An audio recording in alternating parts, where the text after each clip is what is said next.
sizə can ətindən bükmənin hazırlanma qaydasını göstərəcəyim.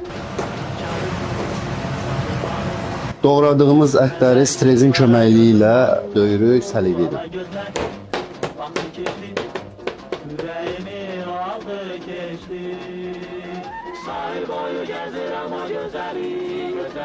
Can ətlərinin içliyini hazırlanmaq üçün ilkin olaraq soğanı doğramağa başlayırıq. Soğanlarımız orada karamelize olan vaxtda biz də burada pomidorlarımızın qabığını soyub ətindən istifadə edəcəyik. Qoz və şabalımızı dişə dəyəcək şəkildə doğrayıb soğanla birlikdə qoğuracağıq. Budur hazırladığımız içliyi can ətlərimizin arasına qoyuruq. Hazırladığımız büşmələri mangalda setkanın arasında pişirməyə gedək.